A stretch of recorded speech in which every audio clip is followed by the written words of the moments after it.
parole. Qu'est-ce qu'on fait des conclusions du travail du comité de pilotage tripartite? Bon, nous disons que ça, c'est le fait de l'histoire. L'histoire, donc, nous renseigne que nous devons préparer notre avenir à partir du passé. C'est pourquoi ce comité, donc, essaie de travailler à la société civile, il y a le gouvernement, il y a les Nations Unies.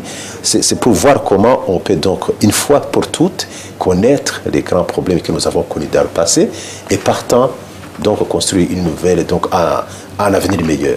C'est pourquoi nous disons que ce comité, c'est comme une petite équipe de préparatoire qui a rencontré la population, beaucoup de consultations au niveau national, mais qui après vont constituer un rapport que nous allons donc essayer de disséquer et voir ce qui est donc qui peut donc construire donc l'avenir de notre pays. Le retour de la paix donc définitif au Burundi? Et sans doute ça parce que c'est la phase finale pour le processus. Quels en sont les gages?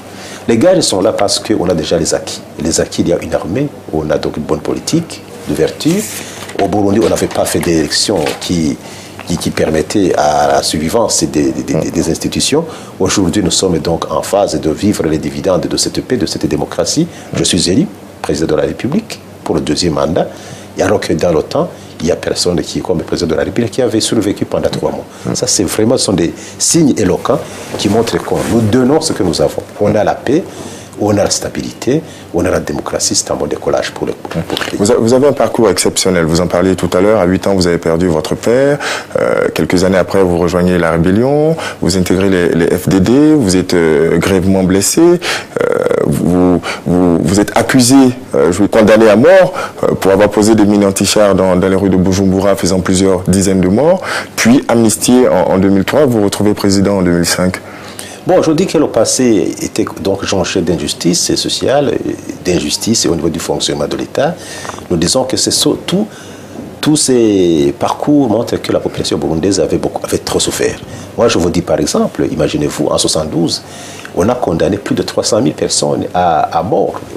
Comme ça, une justice collective et sans base juridique, on a condamné tout le monde a été exécuté. 300 000. Il y a des intellectuels, il y a des commerçants, il y a des élèves, les étudiants. La plupart, on les a enterrés vifs et on les faisait sortir des classes et des écoles. Et nous avons donc ici à côté, un peu partout, des fosses communes où on a enterré des gens qu'on a condamnés comme ça. Et 300 000 morts comme ça. Mais pour nous, être à la rébellion, après avoir échappé à la mort, parce que moi j'étais parmi les grands dirigeant du mouvement, je n'étais même pas au niveau de la branche armée, parce que moi, je faisais la coordination politique. Mais dire que la justice burundaise s'était prononcée comme quoi nous sommes condamnés à mort, c'était normal, parce que, mais à défaut de nous condamner, on avait échappé à la mort, c'est normal. Vous voyez, il y a des tactiques que des gouvernements ou des institutions injustes et qui ne sont pas donc...